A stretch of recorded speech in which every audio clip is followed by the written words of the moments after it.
ओम नमो भगवते वासुदेवाय। स्वागत है आप सभी का हमारे चैनल पर। आज की इस वीडियो में आप सुनेंगे श्री सत्यनारायण व्रत की कथा। पूर्णिमा के दिन किया जाने वाला श्री सत्यनारायण का व्रत सभी प्रकार की मनोकामनाओं को पूर्ण करने वाला है। अगर व्रत नहीं भी कर सकते तो भी कथा अवश्य सुननी चाहिए। कथा सुनने मात्र से ही भगवान श्री सत्यनारायण की कृपा प्राप्त होती है और सभी प्रकार के कष्ट दूर होकर जीवन में सुख और शांति की स्थापना होती है। तो आइए शुरू करते हैं श्री सत्यनारायण व्रत की कथा। लेकिन शुरू करने से पहले आपसे एक निवेदन है, अगर चैनल को सब्सक्राइब नहीं किया है तो चैनल को सब्सक्राइब जरूर कीजिए और अगर कथा पसंद आती है लाइक शेयर सब्सक्राइब करें और कमेंट सेक्शन में सत्यनारायण भगवान की जय जरूर लिखें। श्री सत्यनारायण व्रत कथा। प्रथम अध्याय। एक समय नैमिषारण्य तीर्थ में शौनक आदि 88,000 ऋषियों ने श्री सूत जी से पूछा, हे प्रभु, इस कलयुग में वेद विद्या रहित मनुष्यों को प्रभु भक्ति किस प्रकार मिलेगी तथा उनका उद्धार कैसा होगा? इसलिए हे मुनिश्रेष्ठ, कोई ऐसा तप कहिए जिससे थोड़े समय में पुण्य प्राप्त हो और मनवांछित फल मिले। वह कथा सुनने की हमारी इच्छा है। सर्वशास्त्र ज्ञाता श्री सूत जी बोले, हे वैष्णवों, मैं पूज्य आप सबने सब प्राणियों के हित की बात पूछी है। अब मैं उस श्रेष्ठ व्रत को आप लोगों से कहूँगा जिस व्रत को नारद जी ने लक्ष्मी नारायण जी से पूछा था और श्री लक्ष्मीपति ने मुनि श्रेष्ठ नारद से कहा था, सो ध्यान पूर्वक सुनो। एक समय योगी राज नारद जी दूसरों के हित की इच्छा से अनेक लोकों में घूमते हुए मृत्यु लोक में आ पहुँचे। वहाँ बहुत से योनियों में जन्मे हुए प्राय सभी मनुष्यों को अपने कर्मों के द्वारा अनेक दुखों से पीड़ित देखकर सोचा कि किस यत्न के करने से निश्चय ही इनके दुखों का नाश हो सकेगा। ऐसा मन में सोचकर विष्णु लोक को गए। वहाँ श्वेत वर्ण और 4 भुजाओं वाले देव के नारायण थे, जिनके हाथों में शंख, चक्र, गदा और पद्म थे तथा वरमाला पहने हुए थे। देखकर स्तुति करने लगे, हे भगवान, आप अत्यंत शक्ति से संपन्न है। मन तथा वाणी भी आपको नहीं पा सकती। आपका आदि, मध्य और अंत नहीं है, निर्गुण स्वरूप। दृष्टि के कारण भूत और भक्तों के दुखों को नष्ट करने वाले हो, आपको मेरा नमस्कार है।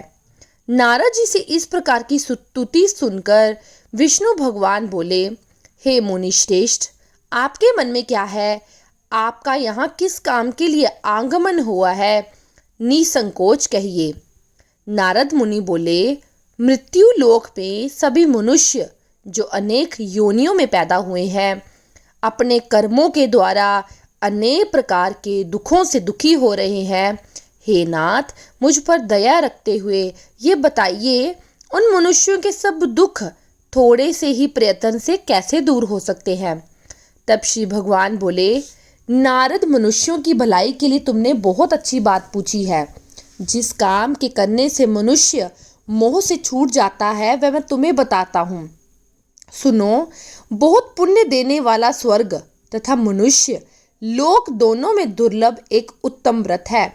आज मैं प्रेमवश होकर तुमसे कहता हूँ, श्री सत्यनारायण का ये व्रत अच्छी तरह विधान पूर्वक अगर मनुष्य रखे तो वह सब सुख भोग कर मरने के बाद मोक्ष को प्राप्त हो जाता है। श्री भगवान की ये वचन सुनकर नारद बोले, इस व्रत का क्या फल है, क्या विधान है, किसने ये व्रत किया और ये व्रत किस दिन करना चाहिए? आप मुझे विस्तार से इसकी बात बताएं। भगवान बोले, दुख शोक आदि को दूर करने वाला, धन धान्य को बढ़ाने वाला, सौभाग्य तथा संतान को देने वाला ये व्रत सब स्थानों पर विजय कराने वाला है। भक्ति और श्रद्धा के साथ किसी भी दिन मनुष्य श्री सत्यनारायण की शाम के समय ब्राह्मणों और बंधुओं के साथ धर्मपरायण होकर पूजा करे। भक्ति भाव से नैवेद्य, केले के फल, दूध, घी, गेहूं का चूर्ण सवाए लेवे। गेहूं के अभाव में साठी का चूर्ण, शक्कर तथा गुड़ लें और सब योग्य पदार्थ जमा करके भगवान को अर्पण कर दे। देव तथा बंधुओं सहित ब्राह्मण को भोजन करवावें। तत्पश्चात स्वयं भोजन करें। नित्य गीत आदि का आचरण कर श्री सत्यनारायण भगवान को स्मरण करता हुआ समय व्यतीत करें। इस तरह व्रत करने पर मनुष्यों की इच्छा निश्चय ही पूरी होगी। विशेषकर कल्कि काल में भूमि पर यही मोक्ष का सरल उपाय है। प्रथम अध्याय समाप्त हुआ। द्वितीय अध्याय सूत जी बोले, ऋषियों, जिसने पहले समय में इस व्रत को किया है उसका इतिहास कहता हूँ, ध्यान से सुनो। सुंदर काशीपुरी नगरी में एक अति निर्धन ब्राह्मण रहता था। वह भूख प्यास से बेचैन हुआ नृत्य ही पृथ्वी पर घूमता था। ब्राह्मणों से प्रेम करने वाले भगवान ने ब्राह्मणों को दुखी देकर बूढ़े ब्राह्मण का रूप धर उसके पास जाकर आदर के साथ पूछा, हे ब्राह्मण, नित्य दुखी पृथ्वी पर क्यों घूमता है? हे श्रेष्ठ ब्राह्मण, ये मुझे बताओ, मैं सुनना चाहता हूँ। तब ब्राह्मण बोला, मैं बहुत निर्धन हूँ, भिक्षा के लिए पृथ्वी पर घूमता हूँ। हे भगवान, यदि आप इसका उपाय जानते हो तो कृपा करके बताएं। बूढ़ा ब्राह्मण बोला कि सत्यनारायण भगवान मनोवांछित फल देने वाले हैं, इसलिए हे ब्राह्मण, तू उनका पूजन कर, जिसके करने से मनुष्य सभी दुखों से मुक्त होता है। ब्राह्मण को व्रत का सारा विधान बताकर बूढ़े ब्राह्मण का रूप धारण करने वाले श्री सत्यनारायण भगवान अंतर्ध्यान हो गए। जिस व्रत को बूढ़े ब्राह्मण ने बताया है, मैं उसको करूँगा। ऐसा निश्चय करने पर उस रात को मुझे नींद नहीं आई। वह सवेरे ही उठा, श्री सत्यनारायण भगवान के व्रत का निश्चय कर भिक्षा के लिए चल पड़ा। उस दिन उसको भिक्षा में बहुत सारा धन मिला, जिससे बंधु बांधवों के साथ उसने श्री सत्यनारायण भगवान का व्रत किया। इसके करने से वह ब्राह्मण सभी दुखों से छूटकर अनेक प्रकार की संपत्तियों से युक्त हुआ।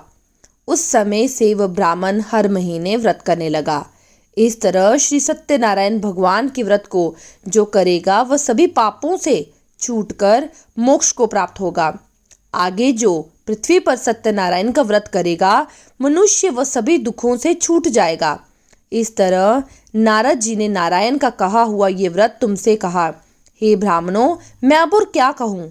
ऋषि बोले, हे मुनीश्वर, संसार में इस ब्राह्मण से सुनकर और किस किस ने इस व्रत को किया और हम ये सुनना चाहते हैं। इसके लिए हमारे मन में श्रद्धा है। सूत जी बोले, हे ब्राह्मण, मुनियों ने इस व्रत को किया है, वह सब सुनो। एक समय एक ब्राह्मण धन और ऐश्वर्य के अनुसार बंधु बांधवों के साथ व्रत करने को तैयार हुआ। उस समय एक लकड़ी बेचने वाला लकड़हार बूढ़ा आदमी आया और बाहर आकर लकड़ियों को रखकर ब्राह्मण के मकान में गया। प्यास से दुखी लकड़हारा उनको व्रत करते देखकर ब्राह्मण को नमस्कार करके कहने लगा, आप यह क्या कर रहे हैं और इसको करने से क्या फल प्राप्त होगा? कृपा करके मुझे बताएं। तो ब्राह्मण ने कहा, सभी मनोकामनाओं को पूरा करने वाला यह श्री सत्यनारायण भगवान का व्रत है। इसकी ही कृपा से मेरे यहाँ धन धान्य आदि की वृद्धि हुई है। ब्राह्मण से इस व्रत के बारे में सारी जानकारी प्राप्त करके लकड़हारा बहुत प्रसन्न हुआ। चरणामृत ले प्रसाद खाने के बाद वह अपने घर चला गया। लकड़हारा बहुत प्रसन्न था। अपने मन में उसने इस प्रकार का संकल्प किया कि आज गांव में लकड़ी बेचने से जो धन मिलेगा उसी से मैं श्री सत्यनारायण देव का उत्तम व्रत करूंगा। ऐसा मन में विचार कर बूढ़ा ब्राह्मण लकड़ियां अपने सिर पर रखकर जिस नगर में धनवान लोग रहते थे ऐसे सुंदर नगर में गया। उस दिन वहां पर उन लकड़ियों का दाम पहले दिन से चौगुना मिला। अब वह बूढ़ा लकड़हारा दाम लेकर अति प्रसन्न होकर पक्के केले की फली, शक्कर, घी, दूध, दही, गेहूं का चूर्ण इत्यादि श्री सत्यनारायण देव के व्रत की कुल सामग्रियों को लेकर अपने घर आया। अपने भाइयों को बुलाकर उसने विधि विधान के साथ भगवान जी का पूजन और व्रत किया। उस व्रत के प्रभाव से लकड़हारा धन, पुत्र आदि से संपन्न हुआ और संसार के समस्त सुख भोग कर वैकुंठ को प्राप्त हुआ। दूसरा अध्याय यही समाप्त हुआ। अब मैं आपको बताऊंगी तृतीय अध्याय। सूत जी बोले, हे मुनियों, अब आगे की कथा कहता हूँ सो सुनो। पहले समय में उल्का मुख नाम का एक बुद्धिमान राजा था। वह सत्यवक्ता और जितेंद्रिय था। प्रतिदिन देव स्थानों में जाता और गरीबों को धन देकर उनके कष्ट दूर करता। उसकी पत्नी कमल के समान मुखमाली और सती साध्वी थी। भद्रशिला नदी के तट पर उन दोनों ने श्री सत्यनारायण देव का व्रत किया। उस समय में वहाँ एक साधु वैश्य आया। उसके पास व्यापार के लिए बहुत सारा धन था। वह नाव को किनारे पर ठहराकर राजा के पास गया और राजा को व्रत करते हुए देखकर विनम्रता से पूछने लगा, हे राजन, भक्ति युक्त चित्त से आप ये क्या कर रहे हैं? मेरी सुनने की इच्छा है, सो आप मुझे बताएं। राजा बोले, हे साधु, अपने बांधवों के साथ पुत्र आदि की प्राप्ति के लिए ये महाशक्तिवान श्री सत्यनारायण भगवान का व्रत और पूजन किया जा रहा है। राजा के वचन सुनकर साधु आदर के साथ बोला, हे राजन, मुझे इसका विधान बताएं। मैं भी आपके कथन के अनुसार इस व्रत को करूँगा, क्योंकि मेरे भी कोई संतान नहीं और इससे निश्चय ही मुझे संतान की प्राप्ति होगी। राजा से सारा विधान सुन व्यापार से निवृत्त हो वह आनंद के साथ अपने घर आया। साधु ने अपनी स्त्री से संतान देने वाले उस उत्तम व्रत का समाचार सुनाया और कहा, जब मेरी संतान होगी तब मैं इस व्रत को करूँगा। साधु ने ऐसे वचन अपनी स्त्री लीलावती से कहे। एक दिन उसकी स्त्री लीलावती पति के साथ आनंदित हो संसारिक धर्म में प्रवृत्त होकर भगवान सत्यनारायण की कृपा से गर्भवती हो गई और 10वें महीने में उसने एक सुंदर कन्या को जन्म दिया। दिनों दिन वह कन्या इस तरह बढ़ने लगी जैसे शुक्ल पक्ष का चंद्रमा बढ़ता है। कन्या का नाम कलावती रखा गया। तब लीलावती ने बड़े ही मीठे शब्दों में अपने पति से कहा, हे नाथ, आपने जो संकल्प किया था कि भगवान का व्रत करूंगा, अब आप उसे करिए। साधु बोला, हे प्रिय, मैं इस व्रत को कलावती के विवाह पर करूंगा। इस प्रकार अपनी पत्नी को आश्वासन देकर वह नगर में चला गया। कलावती पिता के घर में बड़ी हो गई। साधु ने जब नगर में सखियों के साथ अपनी पुत्री को खेलते देखा तो तुरंत ही दूत बुलाकर कहा कि मेरी पुत्री के लिए कोई सुयोग्य वर देखकर लाओ। साधु की आज्ञा पाकर दूत कंचन नगर पहुंचा और वहां पर बड़ी खोज और देखभाल करके लड़की के लिए सुयोग्य वनिक पुत्र को ले आया। उस सुयोग्य लड़के को देखकर साधु ने अपने बंधु बांधवों सहित प्रसन्न होकर अपनी पुत्री का विवाह उसके साथ किया, किंतु दुर्भाग्य से विवाह के समय भी वह उस व्रत को करना भूल गया। इससे श्री सत्यनारायण भगवान जी क्रोधित हो गए और श्राप दिया कि तुम्हें दारुण दुख प्राप्त होगा। अपने कार्य में कुशल साधु बनिया अपने दामाद सहित समुद्र के पास स्थित रत्नापुर नगर में गया और दोनों ससुर दामाद चंद्रकेतु राजा के उस नगर में व्यापार करने लगे। एक दिन भगवान श्री सत्यनारायण की माया से प्रेरित कोई चोर राजा का धन चुराकर भागा था, किंतु अपने पीछे राजा के दूतों को आता देखकर चोर ने घबराकर भागते हुए राजा के धन को वहीं पर चुपचाप रख दिया और जहां वे दोनों ससुर जमाई ठहरे हुए थे। जब दूतों ने उस साधु वेश्य के पास राजा के धन को रखा देखा तो वह दोनों को बांध कर ले गए और बड़ी प्रसन्नता से दौड़ते हुए राजा के पास जाकर बोले, महाराज, ये दो चोर हम पकड़ कर लाए हैं, आप आज्ञा दे इनके साथ क्या किया जाए। तब राजा की आज्ञा से उनको कठिन कारावास में डाल दिया गया और उनका सारा धन छीन लिया गया। श्री सत्यनारायण भगवान के श्राप द्वारा उनकी पत्नी भी घर पर बहुत दुखी हुई और घर पर जो धन रखा था उसे चोर चुरा कर ले गए। शारीरिक मानसिक पीड़ा तथा भूख प्यास से अति दुखी हो अन्न की चिंता में कलावती एक ब्राह्मण के घर गई। उसने वहां पर श्री सत्यनारायण भगवान के व्रत को होता हुआ देखा, कथा सुनी, प्रसाद ग्रहण करके वह रात को अपने घर गई। तो माता ने कलावती से पूछा, पुत्री, तुम इतनी देर कहाँ थी? तो कलावती बोली, माँ, मैंने एक ब्राह्मण के घर में श्री सत्यनारायण भगवान का व्रत होते देखा है। कन्या के वचन सुनकर लीलावती भगवान के पूजन की तैयारी करने लगी और अपने परिवार बंधुओं सहित श्री सत्यनारायण भगवान का पूजन किया और ये वर मांगा कि मेरा पति और दामाद शीघ्र ही घर आए। साथ ही प्रार्थना की कि हमारे सारे अपराध क्षमा करो। श्री सत्यनारायण भगवान इस व्रत से संतुष्ट हो गए और राजा चंद्रकेतु को स्वप्न में दिखाई दिए और कहा, राजा, दोनों वैश्य को प्रातः ही छोड़ देना और उनका सारा धन जो तुमने ग्रहण किया था उन्हें वापस दे देना, नहीं तो तेरा राज्य, धन, पुत्र आदि सब नष्ट कर दूंगा। राजा से ऐसे वचन कहकर भगवान अंतर्ध्यान हो गए। प्रातःकाल राजा चंद्रकेतु ने सभा में अपना स्वप्न सुनाया। फिर दोनों बड़े पुत्रों को कैद से मुक्त करके सभा में बुलाया। दोनों ने आते ही राजा को नमस्कार किया। राजा मीठे वचनों से बोला, हे महानुभावों, भावी वश ऐसा कठिन दुख प्राप्त हुआ है, परंतु अब तुम्हें कोई भय नहीं। ऐसा कहकर राजा ने उनको नए नए वस्त्र आभूषण पहनाए और जितना धन लिया था उससे दुगना धन देकर आदर सहित उनको विदा किया। दोनों वेश्य अपने घर को चल दिए। अब यहीं पर तृतीय अध्याय समाप्त हुआ और मैं चतुर्थ अध्याय सुना रही हूँ अभी। चतुर्थ अध्याय। सूत जी बोले, वैश्य ने मंगलाचार करके यात्रा आरंभ की और अपने नगर को चला। उनके थोड़े दूर निकलने पर दंडी वेशधारी श्री सत्यनारायण देव ने उनसे पूछा, हे साधु, तेरी नाव में क्या है? अभिमानी वाणी हंसता हुआ बोला, दंडी, आप क्यों पूछ रहे हो? क्यों धन लेने की इच्छा है आपकी? मेरी नाव में तो बैल और पत्ते भरे हैं। वैश्य का कठोर वचन सुनकर भगवान ने कहा, तुम्हारा वचन सत्य हो। दंडी ऐसा कहकर वहां से चले गए। कुछ दूर जाकर समुद्र के किनारे बैठ गए। दंडी के जाने पर वैश्य ने नित्य क्रिया करने के बाद नाव को ऊंची उठता हुआ देखकर अचंभा किया और नाव में बैल आदि देखकर मूर्छित होकर जमीन पर गिर पड़ा। फिर मूर्छा खुलने पर अत्यंत शोक करने लगा। तब उसका दामाद बोला, आप शोक ना करें, यह दंडी का श्राप है। अंत उनकी शरण में चलना चाहिए ताकि हमारी सारी मनोकामनाएं जो है वह पूर्ण करें। दामाद की वचन सुनकर दंडी उनके पास पहुंचा और अत्यंत भक्ति भाव से नमस्कार करके बोला, मैंने आपसे जो वचन कहे थे आप उसे माफ करें। ऐसा कहकर महान शोकांतुर हो रोने लगा।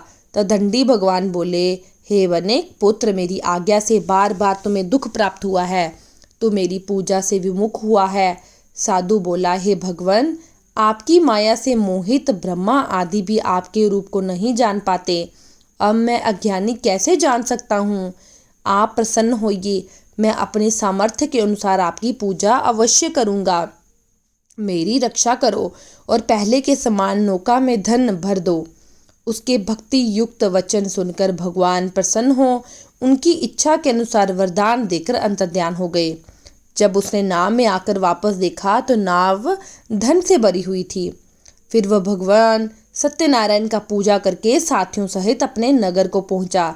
जब अपने नगर के निकट पहुंचा तब दूत को घर भेजा। दूत ने घर पहुंचकर उसकी स्त्री को नमस्कार करके कहा कि साधु अपने दामाद सहित इस नगर में वापस आ गए हैं। ऐसा वचन सुनकर साधु की स्त्री ने बड़े हर्ष के साथ सत्यदेव का पूजन करके पुत्री से कहा, मैं अपने पति के दर्शन को जाती हूँ, तो पूजा समाप्त कर शीघ्र आना। माता के ऐसे वचन सुनकर कलावती प्रसाद छोड़कर पति के पास गई।